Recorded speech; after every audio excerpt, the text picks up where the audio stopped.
ምናልባሽ አብዞም ሕዋት እዚኣቶም እንሪዮ ያዕቆብ ክንመሃር ከለና እውን ትዝክርዎ ይኹም ሕዋት ጎይታ ኢና ወይ ከዓ ምስ ጎይታ ከምዚ ኢልና ኢና ዓቢና ኢሎም ንገዛእ ርእሶም ከም ሓደ መነየቲ ከም ሓደ ክብሪ ገይሮም ኣይወስድዎን እዮም ባርያ ናይ ኢየሱስ ክርስቶስ ኢና ኢሎም እዮም ዝፅሕፉ ማለት እዩ ኣብ ቅድሚ ኣምላኽ ርእሶም ዝርኢሉ መለክዒ ኣገልገልትን ባሮትን ናይ ኣምላኽ ምዃኑ ዘሪኡና ፅሑፋት እዮም ማለት እዩ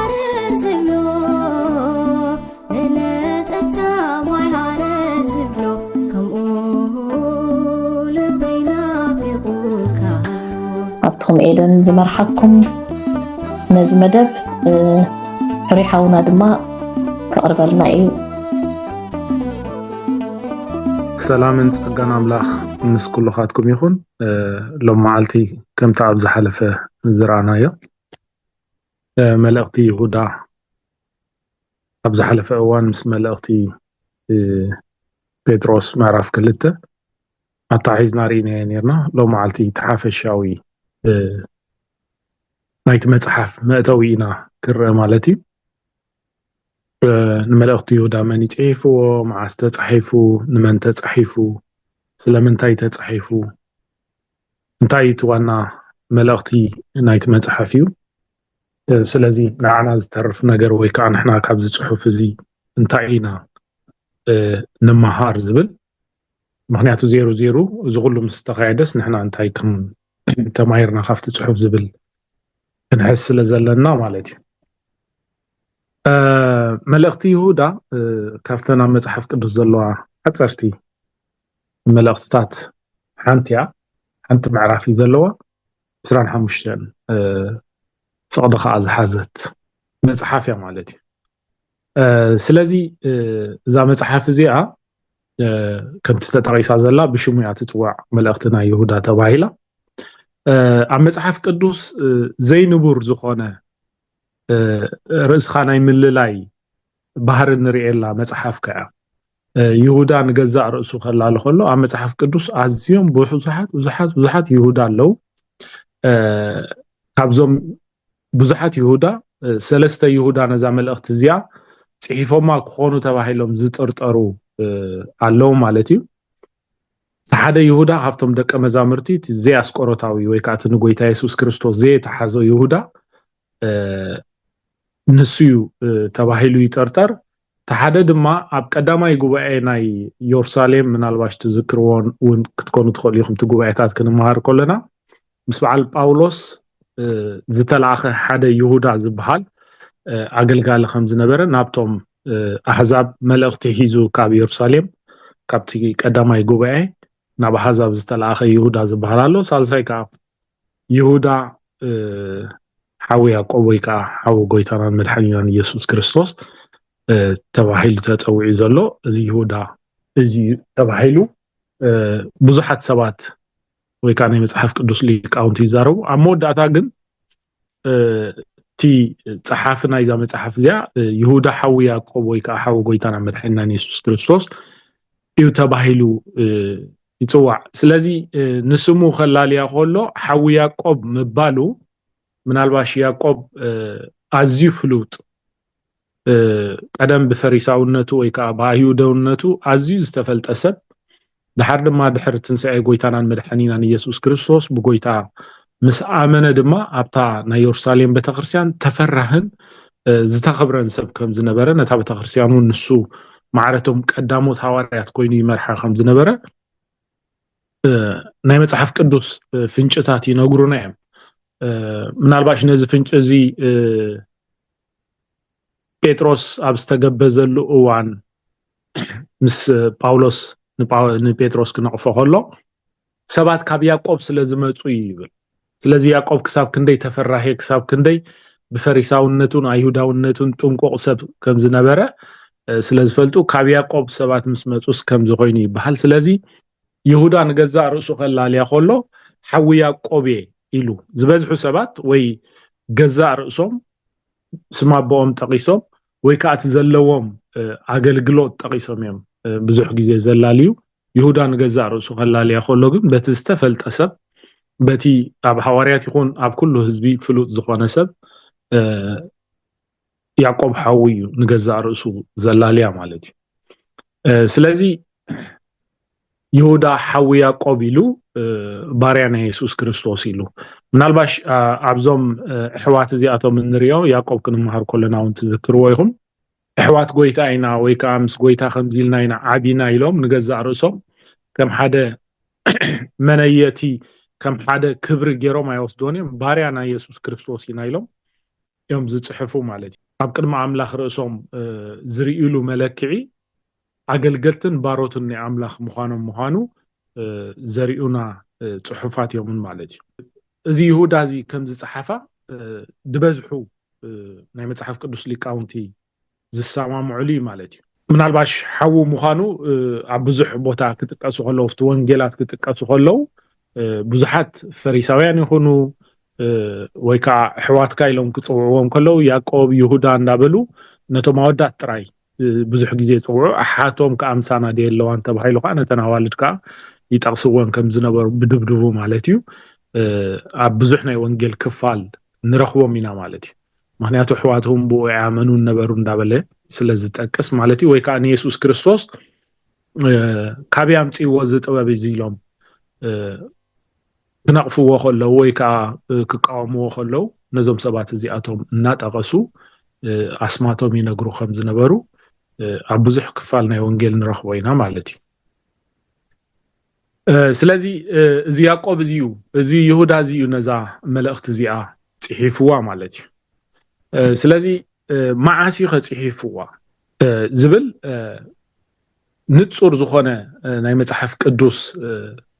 ዓመት ኣይንረክብን ኢና ኣብ ብዙሕ ናይ መጽሓፍ ቅዱስ ክፋላት ከም እንሪኦ ንጽርቲ ዝኾነት ዓመት ኣብ ክንዲዚያ ዓመተ ምህረት ተባሂሉ ዝጥቀስ ናይ መጽሓፍ ቅዱስ ዓመት የለን ገምጋም ሓፈሻዊ ዝውሰድ ናይ ይሁዳ ቅሩብ ፍልይ ዘብሎ እቲ ኣብ መንጎ ዘሎ ዓመታት ንውሕ ስለ ዝብል ካብ 60 ክሳብ 80 ዓመተ ምህረት ኣብ ዘሎ ተባሂሉ ናይ 20 ዓመት ጋግ ኣለዎ እቲ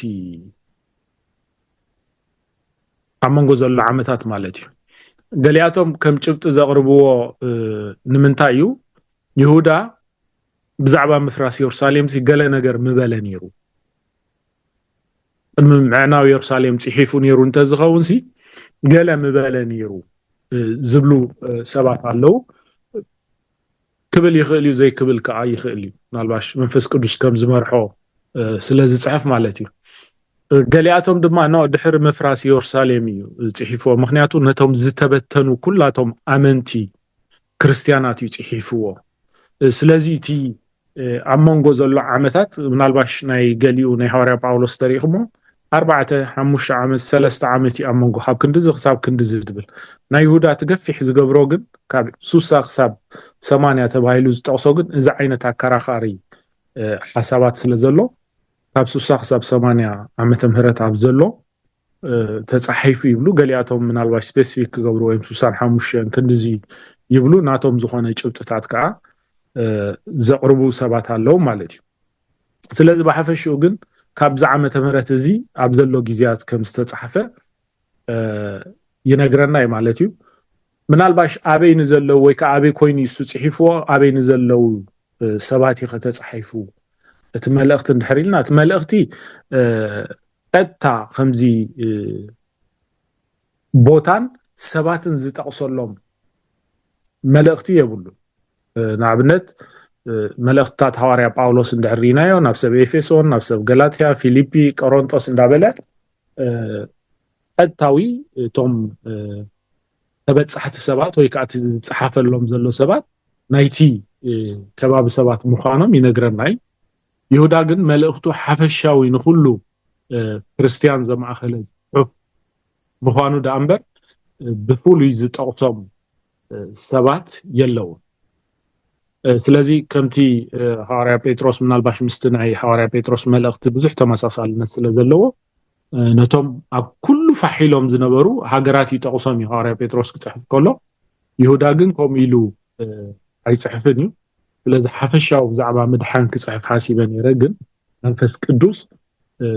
ብዛዕባ እዚ ክጽሕፍ ከም ዘለኒ ኢሉ ጥራይ እዩ ሓፈሻዊ መእተው ዝጥቀም ማለት እዩ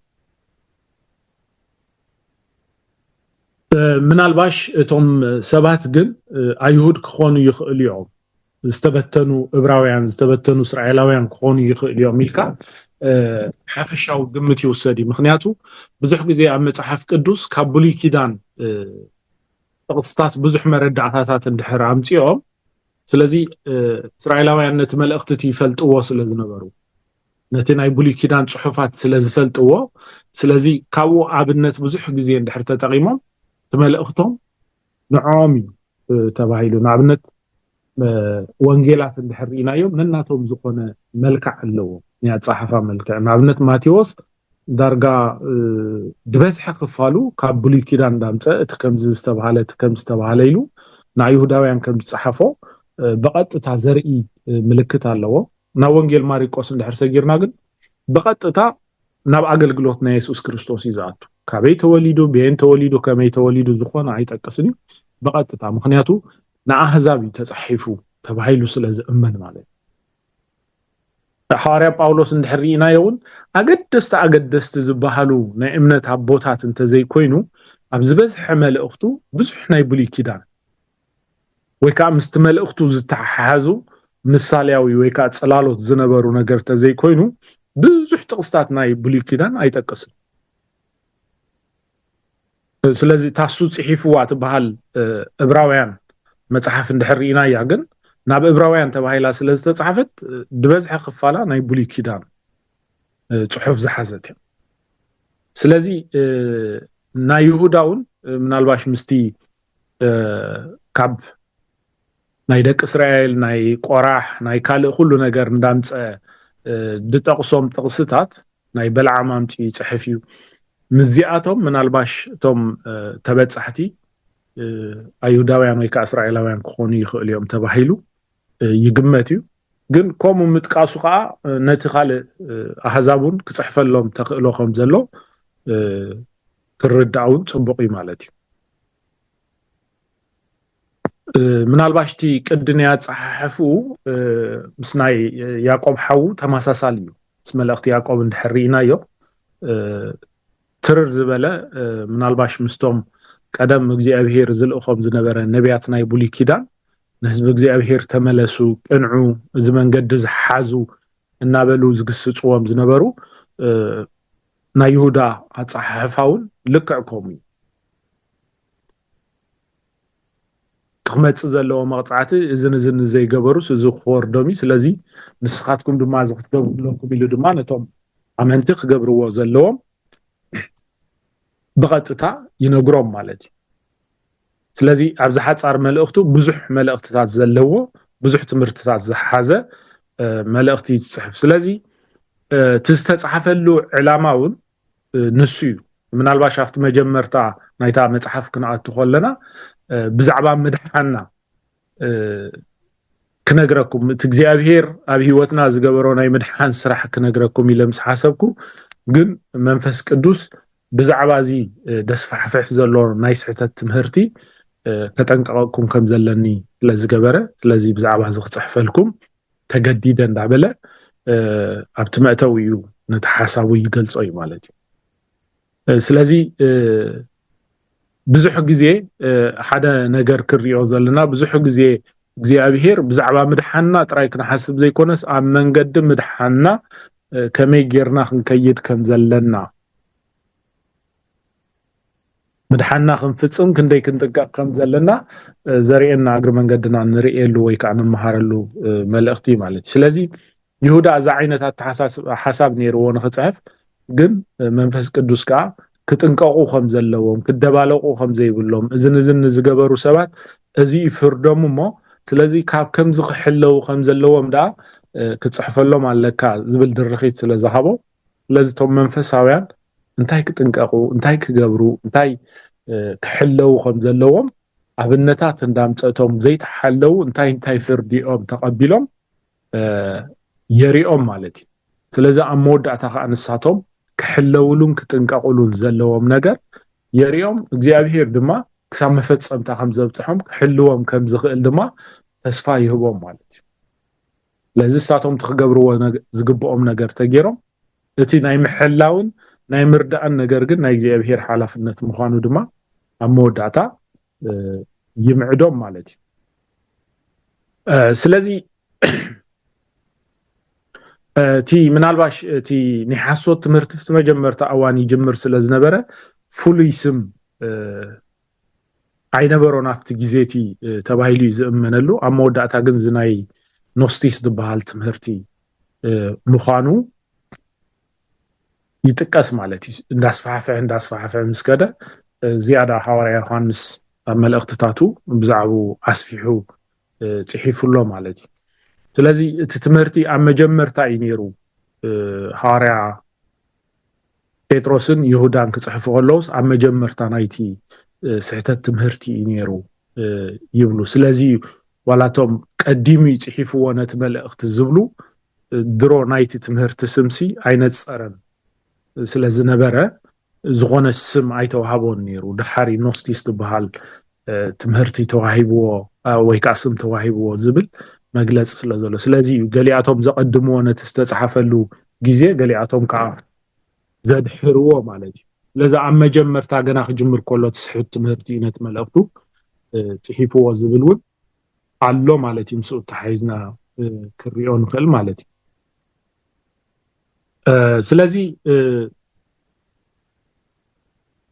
ነዞም ኣብነታት እዚኣቶም ጠቂሱቲ ቀንዲ መልእኽቱ ዘመሓላልፍ بمسرته قا كابز عينت سحوت تمهرتي كتنقاقوهم زلوهم كحلوهم زلوهم نجزا رأسهم بخميز عمسلة تنقاقوهم ملالسوهم زلوهم زمخرومن زمعدومن مالتي عم جارش هذا ما زعبير أبقميو حاجوس بزينور بخبر خوقهم ذكالو نسو مخانو لذي كحلوهم حلافنت ናይ እግዚአብሔር ምዃኑ يردعنا ማለት እዩ ስለዚህ በሐፈሹ መልእኽትና ይሁዳ እዚ ዓይነት ሓሳባት ዘለዋይ ስለዚህ ሓጻርያ 25 ፍቅዲ ዘለዋ ግን ኣዝዩ ጽዑቕ ዝኾነ መልእኽት ኣለዋ ማለት እዩ ስለዚህ ካብዛ መልእኽት እዚኣቲ ቀንዲ ንመሃሮ ነገር ሓደ ክርስትና كامنتاي دحينكا طراي زيكونس نمنتاي دحينكا كامنتاي دحينا زيكونس نمنتاي دحينا انت اقداس نغرو مصحف قدوس زمهرنا حق سو بزح غزي نحنا مزمورنا يخون سبكتنا يخون علالنا يخون غويتا خاب كم زناغيفني كاب كم زدحينوني كاب كم زوصيني نمنتاي علامه ስለዚህ ይሁዳ እሱ ጽሕፈሎም ሓሲቡ ጎይታ ካበይ ከም ዘውጾም ካበይ ከም ዘናገፎም ካበይ ከም ዘድሓኖም ግን ኦኬ እሱ ጥራይ ፈሊጦም ጠጠው እንተይሎም ጽባሕ ንጎዞም ሰባት እዚኦም በዚ መጽ ዘሎ ንፋስ ክውቅዑ በዚ መጽ ዘሎ ስሑት ትምህርቲ ክህረሙ ይኽእል እዮም ስለዚህ ንምንታይ ዕላማ እዮም ተጸዊዖም መንገዶም ከይፈለጡ ክስሕቱ ይኽእል እዮም تخبطحو زلوم علامات تخبطحو زلوم موداتا كيጭብጥዎ زلوم ነገር ከይበጽሕዎ كترفو يخول يوم ስለዚህ መንፈስ ቅዱስ እዚ ስለዚህ ፈለጠ ንይሁዳ ብዛዕባት መጽ ዘሎ ስሑት ትምህርቲ ክጥንቀቁ ከም ዘለዎም ስለዘርአዮ ስለዚህ ካበይ ካምንታይ ድሕንካ ጥራይ ዘይኮነስ ንምንታይ ካአድሕንካ አገዳስ ነገር ስለዝኾነ ስዋና ነገር ስለዝኾነ እግዚአብሔር ሲጥዋዓና ሆሎ ካብ ከምዝ ድሕንና ኦኬ አመጨረሻኸ ካብ ግብጽ ውጪካስ አመጨረሻ አበረኻ ከተርፍ አይኮነን እግዚአብሔር ዓላማ ኣብታ ቅድስተ ሃገር ኮንካ ቅዱስ ህዝብ ኮንካ እግዚአብሔር ዝተቀደስካን እግዚአብሔር ተመለኽን ባኻ ገይሩኻ ማዕዛ ሽቱን ዓለም ዘበስር ምእንቲ ክትከውን እግዚአብሔር ዳዓላሙ እምበር ኣመንጎ ወጪኻ ኣብ መንገዲ ሲናይ ትጠፍእ ኣብ በረኻ ትጠፍእ ህዝብ ክትከውን ናይ እግዚአብሔር ዓላማ ኣይኮነን ማለት ስለዚህ እግዚአብሔር ምስ ጸዋዓና ኣበይ ክንከይድ ከም ዘለናኻ ናበይ ገጽና ክንከይድ ከመይ ዓይነት ኣነባብራ ክንነብር እንታይ ዓይነት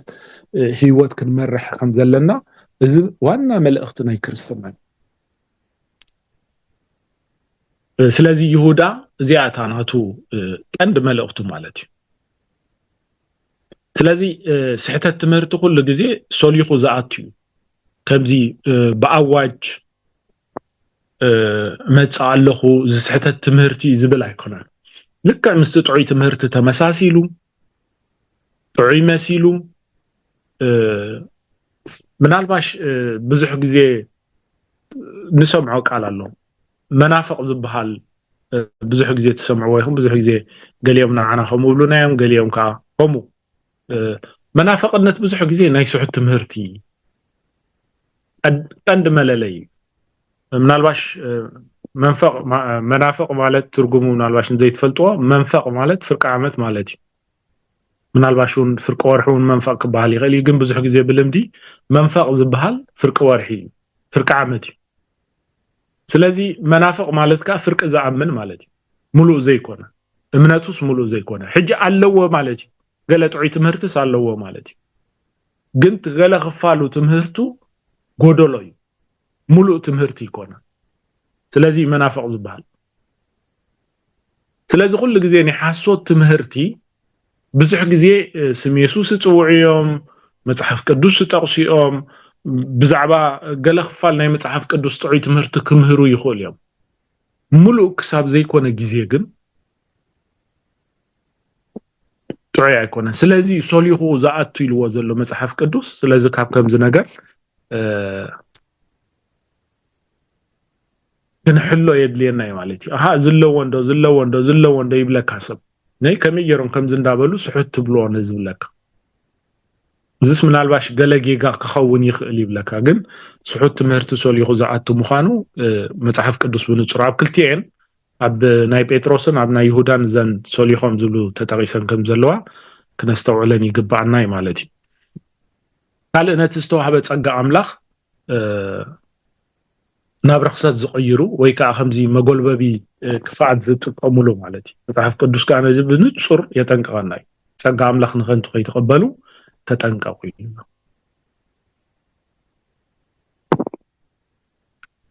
ስለዚ ወይ ከዓ ነቲ ሓርነትኩም መጎልበቢ ክፍኣት ኣይትግበሩ ወይሉ ብንጹር መጽሐፍ ቅዱስ ይዛረበና እዩ ማለት እዩ ስለዚ እዚኣቶም ግን ከምኡ ዓይነት ክጥቀሙሉ ዝፍትኑ ሰባት ስለ ዘለው ለዚ ካብ ከምዚ ነገር ክንሕሎ ትምህረና እዩ ማለት እዩ በታ ቅድስቲ ዝኾነት እምነት በታ ንጽህቲ ዝኾነት በታ ዘይተሓወሰት እምነት ርእስና ብመንፈስ ቅዱስ እናሃነጽና እናጸለና ብፍቕሪ ኣምላኽ ንርእስና ክንቀውም ከም ዘለና ድማ ይምዕደና ማለት እዩ እዚ እንተጌርና መወዳእታ ድማ ብዘይ ጥርጥር እግዚአብሔር ኣብ ክብሩ ምስኡ ድማ ከም ዘቁመና ነጊሩና ኣሎ እዚ ክንገብር ከለና ከዓ ንኻልኦት ሰባት ድማኒ ካብዚ ከምዚ ዓይነት ጽልዋ ካብዚ ከምዚ ዓይነት ሕማቕ ነገር ድማ ከምቲ ካብ ሓዊ መንጢልኩም ኣውፅኦም ኢልና ዘሎ ካብ ክፉእ ነገር መንጢልና ክነውፅኦም ድማ ሓላፍነት ከም ዘለና ድማ ክንዝንግዕ ንዝሰሓቱ ሰባት ንዝተጋገዩ ሰባት ብፍቕሪ ናብቲ ሓቂ ክንመልሶም ከም ዘለና ድማ እዚ ሓላፍነት ከም ዘለና ይነግረና እዩ ስለዚ እዚ ዝመስልቲ ናይ ይሁዳ ሓፈሻዊ መእተው ወይ ከዓ መላለይ ሓሳብ ስለዚ ብወገነይ ይወዲእ ኣለኹ ምናልባሽ ትውስኹ ሓሳብ ትብልዎ እንተሃልዩ ዕድል ንዓኹም ክንበኩም እግዚአብሔር ባርኽካ ፍሪሓወይ ኣብ ደስ ዝብል ጽቡቕ ኣገላልጻ ንጹር ዝኾነ ሓሳብ ናይ መልእኽቲ ይሁዳ ኣሪካልና ኣለኻ እግዚአብሔር ይመስገን ካብ ዝኽእልና ብዙሕ ተማሂርና ከም ንኽእል ተስፋ ኣለኒ ካልኦት ኣሕዋተይ እውን ክትውስኹ ትደልዩ ካብዚ እንድሕር ኣሎ ካብቲ እዚ እዩ እዚ ናይ ኩላትና ስለ ዝኾነ ንኣኻትኩም ክትዛረቡ ቀናዕ ነበሉኒ እግዚአብሔር ይባርኩም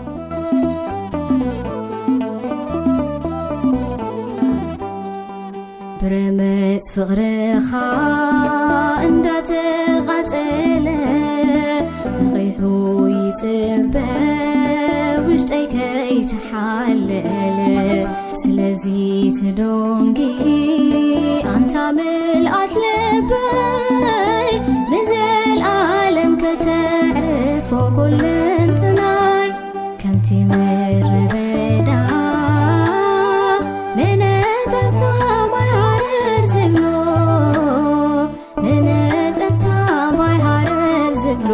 ኢየሱስ ልበይ